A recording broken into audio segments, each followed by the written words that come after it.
नमस्कार। एजुकेशन गुरु online classes में आपका स्वागत है। आज हम अपना नया टॉपिक लेंगे और इसको कंप्लीट करेंगे। आज हम जेनेटिक मटेरियल के बारे में पढ़ेंगे। जैसा कि आप सभी को पता है कि जेनेटिक मटेरियल क्या होता है, लाइक न्यूक्लियस, आरएनए, डीएनए, इन सब के बारे में हम विस्तार पूर्वक पढ़ेंगे। तो चलिए स्टार्ट करते हैं हम अपना न्यू टॉपिक।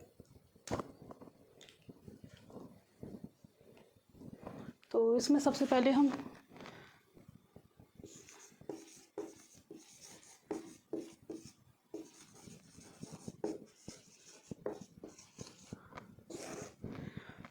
जेनेटिक मटेरियल, सबसे पहले हम लेंगे इसमें न्यूक्लियस के बारे में पढ़ेंगे।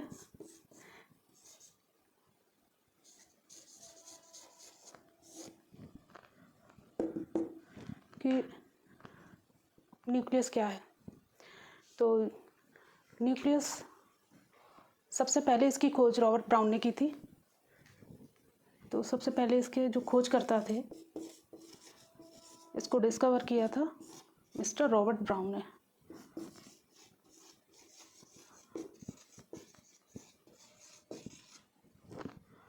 इसे कैपिटल ऑफ द सेल भी कहते हैं, यानी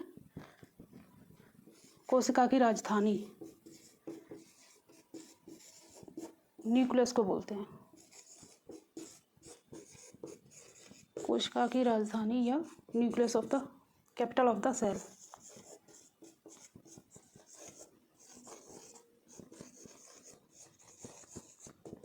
ये ऐसे टर्म्स आते हैं तो इनको हमें अंडरलाइन या हाईलाइट कर लेना चाहिए। तो ये न्यूक्लियस है। न्यूक्लियस के खोजकर्ता रॉबर्ट ब्राउन थे और न्यूक्लियस को कैपिटल ऑफ द सेल भी कहा जाता है, कोशिका की राजधानी भी कहा जाता है।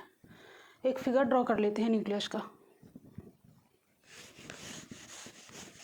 कि न्यूक्लियस होता कैसा है।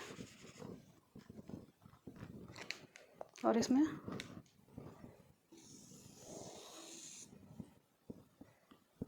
ये एक न्यूक्लियस का, इसमें क्रोमेटिन थ्रेड्स वगैरह पड़े हुए हैं।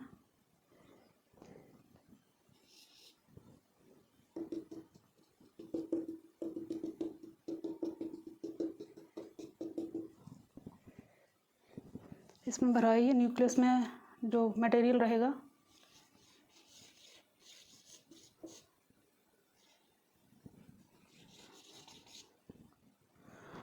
न्यूक्लियोप्लाज्म।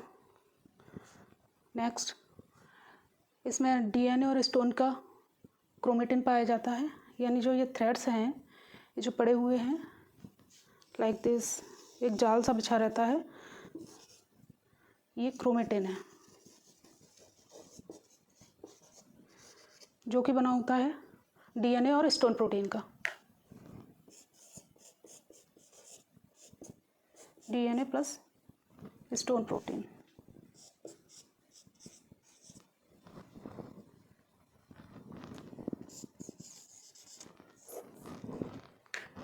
ये जो क्रोमेटिन है वो जालिका रूपी संरचना होती है। ये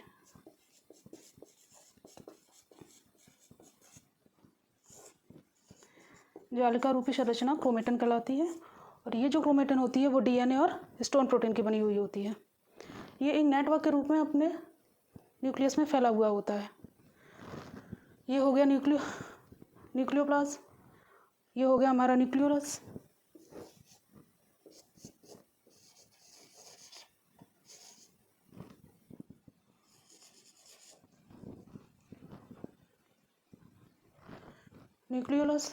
न्यूक्लियोप्लाज्म, क्रोमेटिन थ्रेड्स। ये भी डबल मेम्ब्रेन होता है, आउटर मेम्ब्रेन।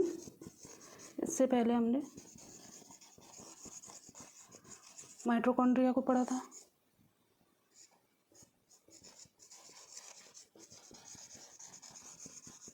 क्लोरोप्लास्ट को पढ़ा था। तो ये आउटर मेम्ब्रेन, इनर मेम्ब्रेन,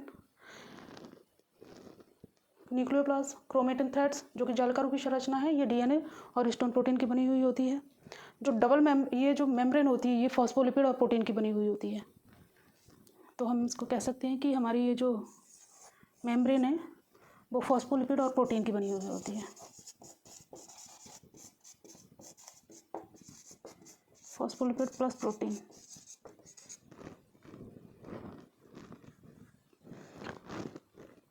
जो न्यूक्लियोलस होता है इसमें आरएनए और प्रोटीन का मिक्सचर पाया जाता है, यानी ये न्यूक्लियोलस हमारा आरएनए और प्रोटीन का बना हुआ होता है।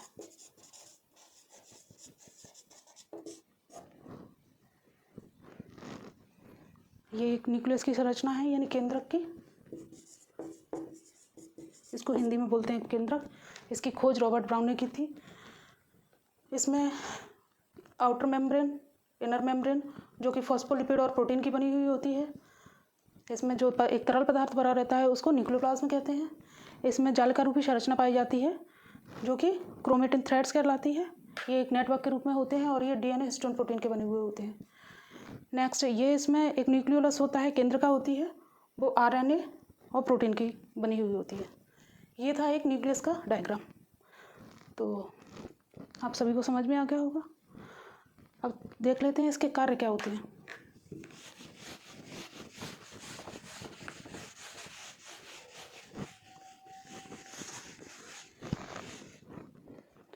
तो जो न्यूक्लिक एसिड होता है ये जटिल अणुओं से मिलकर बने हुए होते हैं। जो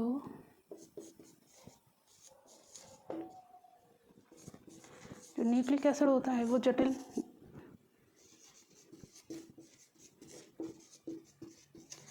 अणुओं से मिलकर बना हुआ होता है।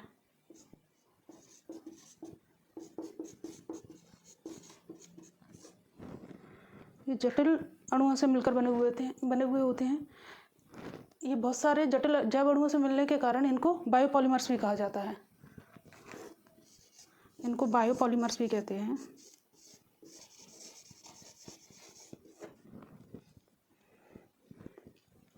जो बायोपॉलीमर्स हैं वो दो प्रकार के होते हैं, डीएनए और आरएनए। जब बहुत सारी यूनिटें मिलकर जटिल जैव अणुओं का निर्माण करती हैं तो इन्हें बायोपॉलीमर्स कहते हैं। और ये बायोपॉलीमर्स दो प्रकार के होते हैं, डीएनए एंड आरएनए।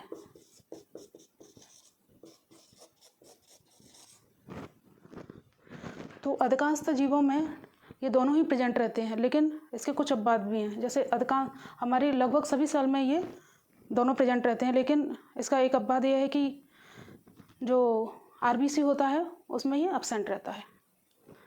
तो क्योंकि आरबीसी मैच्योर होने पर इसका जो नाभिक है, जो न्यूक्लियस है, वो ख़त्म हो जाता है। और जब न्यूक्लियस ही ख़त्म हो जाएगा तो डीएनए अपने आप ख़त्म हो जाएगा। जैसे इस प्रकार से समझिए, जैसे जब किसी नदी का अस्तित्व नहीं रहेगा तो उसमें रहने वाले जीव जंतु अपने आप ही मिट जाएंगे, अपने आप ही मर जाएंगे।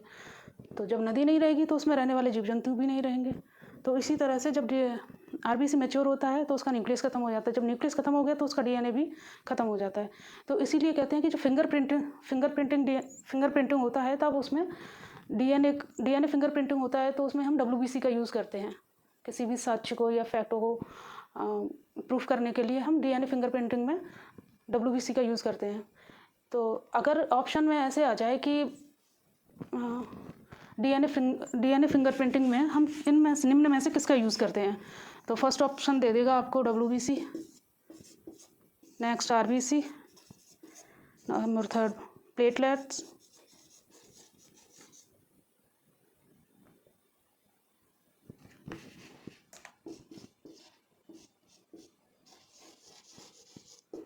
और नंबर 4 राइबोसोम। कुछ भी दे देगा, या फिर सपोज दैट इसमें से दे दिया हमने नंबर 5 दे दिया उसने ब्लड। तो इनमें से हमें बेस्ट ऑप्शन चूज़ करना होता है। ये जो डब्ल्यूबीसी और ब्लड है ये एकदम नियरेस्ट है, ब्लड जो है एकदम नियरेस्ट है। तो इसमें नेक्स्ट ये देख लेते हैं कि जो डब्ल्यूबीसी है उसी में हमारा डीएनए फिंगरप्रिंटिंग में हम डब्ल्यूबीसी सेल्स का ही यूज़ करते हैं, क्योंकि आरबीसी में तो पाया नहीं जाता डीएनए। तो इसलिए हमें बेस्ट ऑप्शन डब्ल्यूबीसी लगाना चाहिए, ना कि ब्लड। अगर सपोज दैट इस जगह पे ब्लड ना होता तब हम क्या करते, तब हम यूज़ करते ब्लड। डीएनए फिंगरप्रिंटिंग में हम ब्लड का यूज़ करते हैं फैक्ट को प्रूफ करने के लिए, क्योंकि इसमें आरबीसी, डब्ल्यूबीसी और प्लेटलेट्स तीनों ही पाए जाते हैं। तो ये था डीएनए फिंगरप्रिंटिंग के बारे में। नेक्स्ट देख लेते हैं कि जो आरएनए की जब बात चली है तो थोड़ा सा कर लेते हैं। जो सजीव और निर्जीव के बीच की कड़ी वायरस को कहा जाता है। वायरस में या तो डीएनए होगा या तो आरएनए होगा, दोनों में से एक ही होगा, या तो डीएनए या आरएनए। तो जो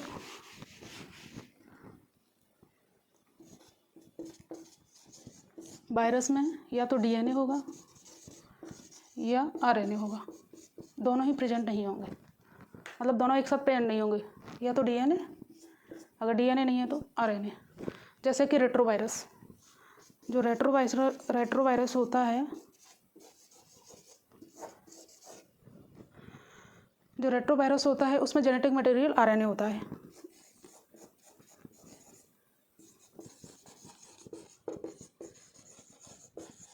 रेट्रोवायरस में जेनेटिक मटेरियल आरएनए होता है और ये एचआईवी के लिए उत्तरदायी होता है।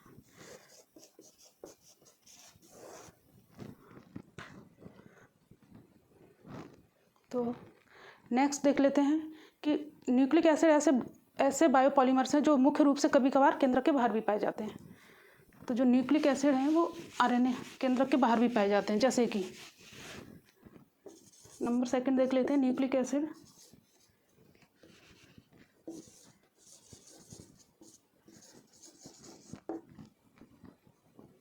न्यूक्लिक एसिड केंद्रक के कभी कभार बाहर भी पाए जाते हैं।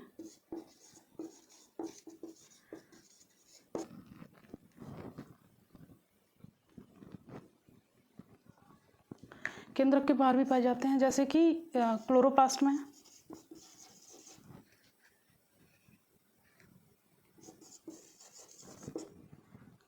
में, एंड माइटोकॉन्ड्रिया में। हम इससे प्रीवियस टॉपिक में हमने इन दोनों के बारे में पढ़ा हुआ है कि न्यूक्लिक एसिड केंद्रक के कभी कभार बाहर भी पाए जाते हैं, जैसे क्लोरोप्लास्ट और माइटोकॉन्ड्रिया। नेक्स्ट और क्या होता है न्यूक्लिक। अब नेक्स्ट देख लेते हैं न्यूक्लिक एसिड के कंपोनेंट्स।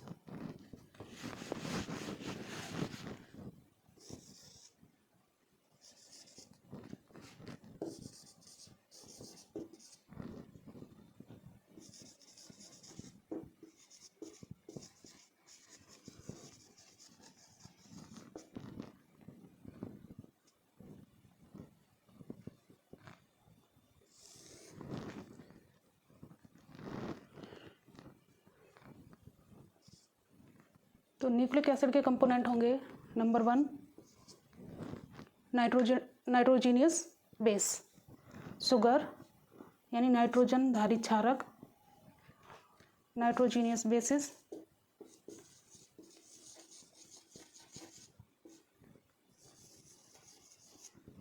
शुगर और फॉस्फेट। जो नाइट्रोजीनियस बेस है या इसको बोलते हैं नाइट्रोजनी या नाइट्रोजन धारी क्षारक, इसको हिंदी में भी लिख लेते हैं नाइट्रोजन धारी क्षारक।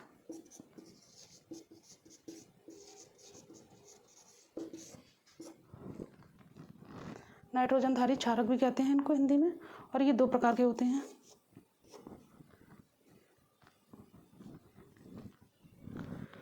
जो नाइट्रोजन धारी क्षारक होते हैं इनको कुल 5 प्रकार की आणविक संरचना के आधार पर बांटा गया है। तो जो आणविक संरचना है उसको 2 समूहों में वर्गीकृत करते हैं। तो वो देख लेते हैं कि जैसे प्यूरिन समूह क्या है, ये एक क्षार है, जैसे एडेनिन, ग्वानिन, साइटोसिन, थाइमिन और यूरेसिल, ये सारे क्या हैं, ये पिरामिडइन समूह के क्षारक हैं।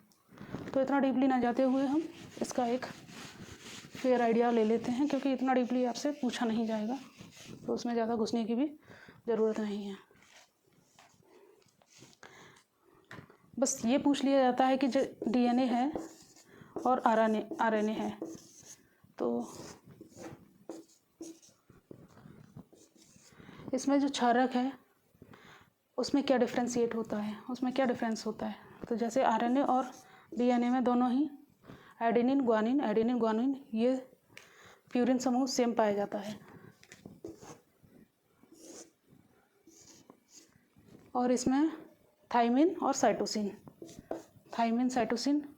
और इसमें थाइमिन की जगह पे यूरेसिल और साइटोसिन। तो जो प्यूरिन है वो तो सेम रहेगा डीएनए और आरएनए में, प्यूरिन समूह, और जो पिरामिडिन समूह है वो डिफरेंट हो जाता है। यहाँ थाइमिन रहता है और इसमें आरएनए में थाइमिन की जगह यूरेसिल आ जाता है। तो ये हो गया प्यूरिन ग्रुप और ये हो गया पिरामिडिन।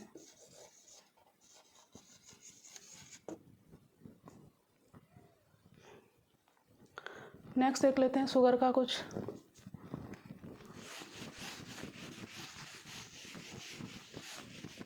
तो शुगर होता है, उसमें कार्बोहाइड्रेट, हाइड्रोजन और ऑक्सीजन 1:2:1 के रेशियो में पाया जाता है। जो डीएनए व आरएनए है वो पेंटोस शर्करा होती है, यानी जो डीएनए और आरएनए होता है इनमें पेंटोस शर्करा होती है।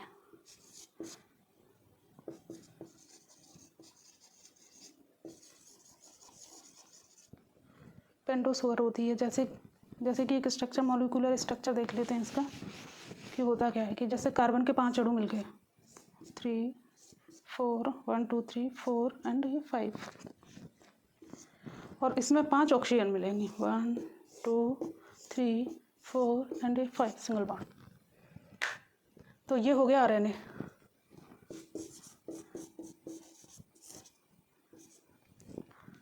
वहीं जब कार्बन के 5 अणु मिलेंगे और ऑक्सीजन भी मिलेगी, इसमें क्या होता है कि एक अणु का ऑक्सीडाइजेशन हो जाता है।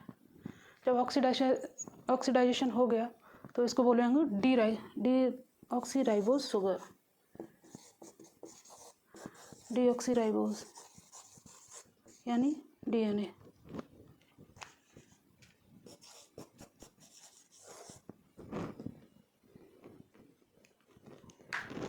ये वाली जो शुगर है वो डीएनए में पाई जाती है और ये आरएनए में। ये था एक फेयर आइडिया डीएनए और आरएनए के बारे में। तो आरएनए में भी ऐसे ही जो नाइट्रोजन बेस है और शुगर और फॉस्फेट ग्रुप पाया जाता है। तो इतना इनफ है। नेक्स्ट देख लेते हैं हम अपना डीएनए के बारे में कि डीएनए की खोज और उसका जो डबल हेलिक्स मॉडल है, डबल हेलिकल मॉडल किसने प्रेजेंट किया था। तो जो डीएनए है,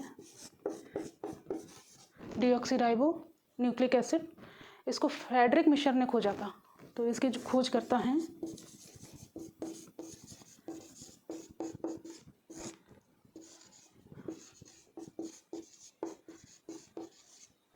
फ्रेडरिक मिशर। ये हमेशा ध्यान रखिए, बहुत कन्फ्यूज़न रहता है कि वाटसन और क्रिक ने इसकी खोज की थी। नहीं, इसके खोज करता तो कौन है? Friedrich Miescher. इन्होंने 1869 में पस सेल से इसको डीएनए को अलग किया था। 1869 में पस सेल से डीएनए को अलग किया था।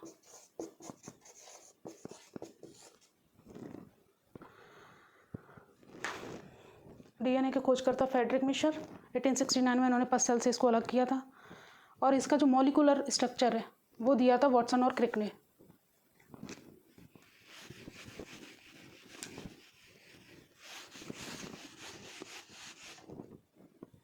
तो इसका जो मॉलिक्यूलर स्ट्रक्चर है, आणविक संरचना,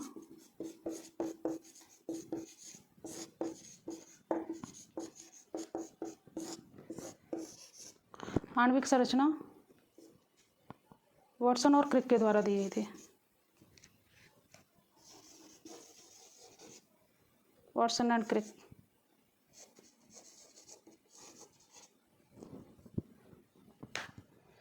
नाइनटीन 1953 में उन्होंने ये मॉलिक्यूलर स्ट्रक्चर दिया था और 1962 में इनको नोबेल प्राइज़ के लिए सम्मानित किया गया था। नोबेल प्राइज़ इन्हें डबल हेलिकल मॉडल के लिए मिला था, यानी इसके मॉलिक्यूलर स्ट्रक्चर को एलेबोरेट करके समझाने के लिए इनको नोबेल प्राइज़ मिला था। तो इसका मॉलिक्यूलर स्ट्रक्चर समझ लेते हैं जिसके लिए कि इनको नोबेल प्राइज़ मिला था। ये एक सीढ़ी नुमा संरचना होती है।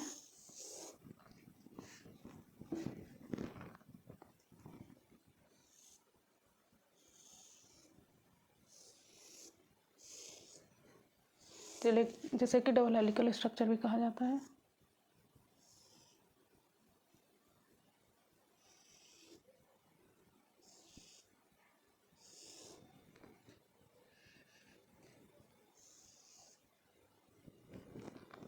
इस तरह से इसमें कुछ बॉन्ड्स होते हैं। इसमें शुगर और फॉस्फेट का ये स्ट्रैंड रहता है, जिसमें कि बेसिस एडेनिन, ग्वानिन, साइटोसिन और थाइमिन के क्षार जुड़े हुए रहते हैं। जैसे कि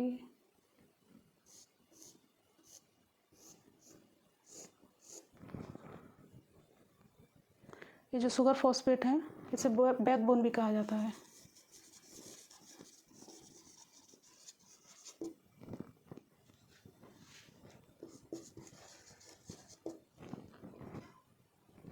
इनके बीच में जो दूरी रहती है वो 20 एंगस्ट्रॉम की होती है, और ये हर जगह यहाँ भी, यहाँ भी, यहाँ भी, ऐसा नहीं है कि यहाँ जो इनकी डिस्टेंस है एकदम 0 हो जाए। ये हर जगह एकदम इक्वल रहती है, कांस्टेंट रहती है, 20 एंगस्ट्रॉम की दूरी जो रहती है। तो ये था इनका डीएनए का डबल हेलिकल मॉडल या मॉलिक्यूलर मॉडल, जो कि वाटसन और क्रिक ने दिया था।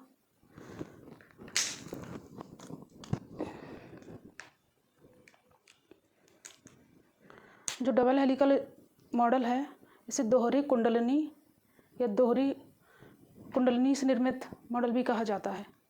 तो इसमें पॉलीन्यूक्लियोटाइड की श्रृंखलाएं होती हैं जिनसे कि हम आंतरिक संरचना का अध्ययन करते हैं। तो इसमें एडेनिन का पूरक होता है थाइमिन, यानी पूरक थाइमिन होता है, इनके बीच डबल बॉन्ड रहता है। और जो ग्वानिन होता है उसका पूरक होता है साइटोसिन, और इनके बीच में ट्रिपल बॉन्ड रहता है। तो इतनी बात थी डीएनए के बारे में। डीएनए की खोज फेडरिक कॉमिशर ने की थी। 1869 में इन्होंने पस सेल से डीएनए को अलग किया था, और इसका जो मॉलिक्यूलर या आणविक संरचना है वो वाटसन और क्रिक ने दी थी। 1953 में इन्होंने ये संरचना प्रकट की थी, उस पर रिसर्च किया था, और 1962 में इनको नोबेल प्राइज़ दिया गया था। तो इतनी सारी चीज़ें हमें याद रखनी चाहिए। नेक्स्ट देख लेते हैं फंक्शंस ऑफ डीएनए, कि जो डीएनए है क्या क्या काम करता है, उसका रोल क्या है।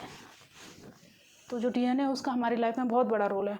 अगर किसी के डीएनए को पढ़ लिया जाए तो उसकी जीवन की किताब कहते हैं पढ़ ली, तो इसे जीवन की किताब भी कहा जाता है, यानी बुक ऑफ लाइफ भी कहते हैं। तो डीएनए का अगर दूसरा नाम हमें बुक ऑफ लाइफ भी कहें तो ये एकदम सटीक होगा इसके लिए। क्यों? क्योंकि ये सभी आनुवंशिक सूचनाओं को धारण करता है। ये सभी आनुवंशिक सूचनाओं को धारण करता है।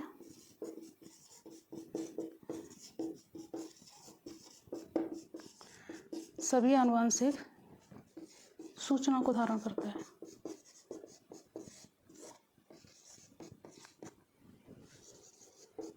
किस रूप में धारण करता है?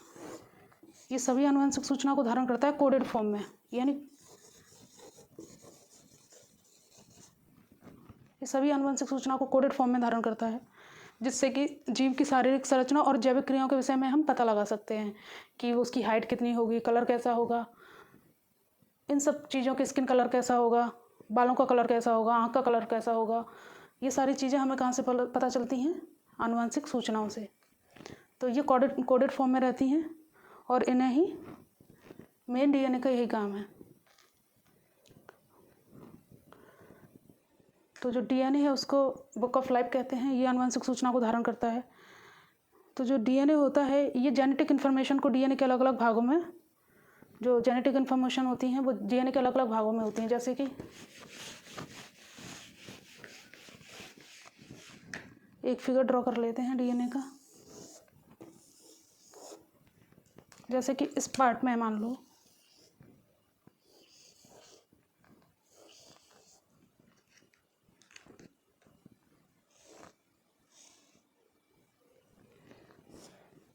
इसमें मान लो स्किन कलर का है, स्किन कलर का जीन है, वो डिसाइड करेगा कि स्किन का कलर कैसा होगा। इसमें ग्रोथ का है,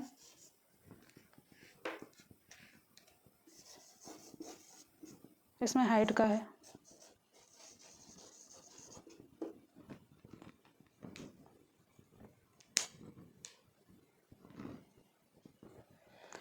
तो ये जो जीन है इनको बोलते हैं फंक्शनल पार्ट्स ऑफ डीएनए, यानी कार्यकारी भाग। ये हो गए फंक्शनल पार्ट ऑफ डीएनए।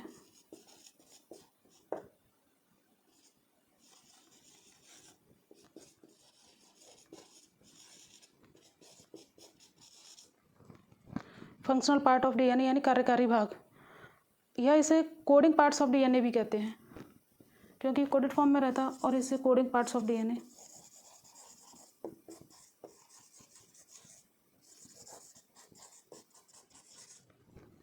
ये इसे कोडिंग पार्ट्स ऑफ डीएनए भी कहते हैं। जॉनसन ने इन्हें जीन कहा था, जो जॉनसन नामक एक वैज्ञानिक थे, उन्होंने इनको जीन कहा था कि डीएनए में ये जो सूचनाएं हैं वो जीन के रूप में जीन पर रहती हैं। नेक्स्ट देख लेते हैं कि अगर ये फंक्शनल पार्ट हैं तो जो बचा हुआ पार्ट है लाइक दिस, ये वाला, तो इसको क्या कहा जाएगा? तो इसको कहा था उन्होंने non functional part of DNA. Non functional part of DNA, या फिर उन्होंने इसको कहा था जंक डीएनए या नॉन कोडिंग। कुछ है ही नहीं तो नॉन कोडिंग बोल दो, या इसको जंक डीएनए बोल दो।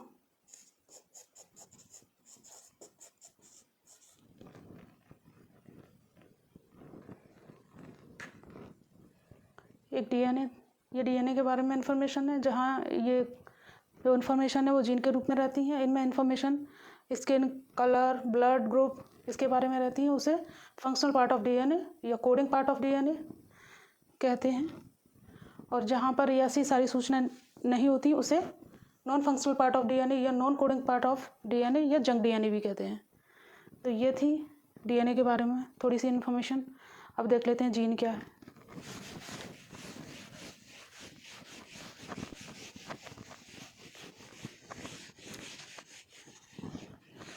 तो जीन को डीएनए का पर्यायवाची कह सकते हैं।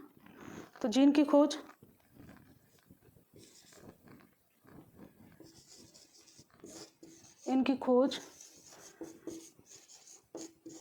इसके खोजकर्ता थे जोहानसन।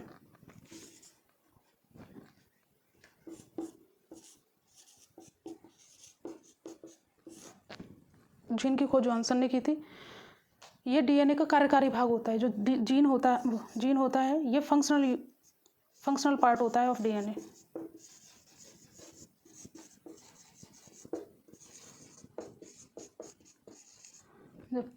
ये फंक्शनल पार्ट होता है, ये आनुवंशिक सूचना को धारण करता है। फंक्शनल पार्ट होने के कारण ये आनुवंशिक सूचना को धारण करता है। कौन? जीन।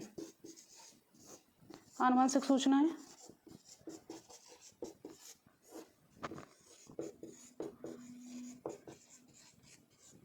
आनुवंशिक सूचना को धारण करता है और जिन्हें एक पीढ़ी से दूसरी पीढ़ी में स्थानांतरित किया जाता है।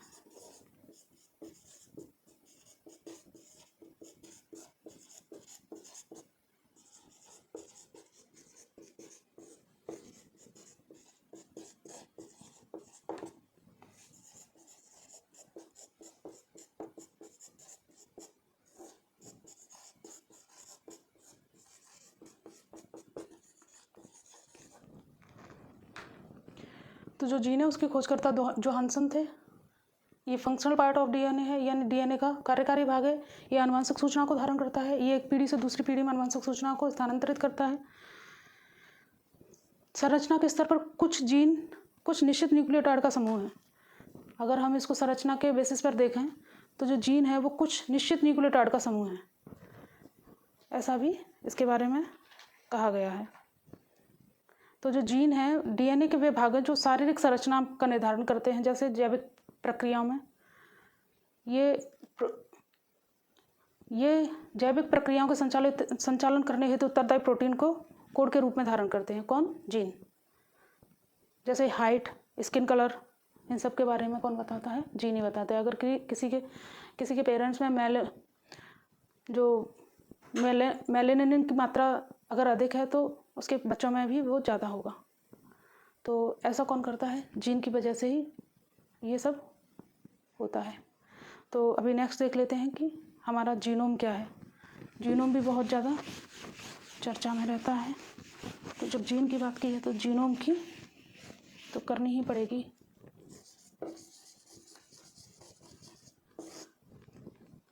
तो जीनोम है, इसको एंटर सेट ऑफ डीएनए भी कहा जाता है। एंटर सेट ऑफ डीएनए यानी जितना भी डीएनए बॉडी में मिलता है वो सबको मिला के, चाहे वो केंद्रीय डीएनए हो, चाहे वो एक्स्ट्रा न्यूक्लियर डीएनए हो, चाहे कोडिंग पार्ट हो या नॉन कोडिंग,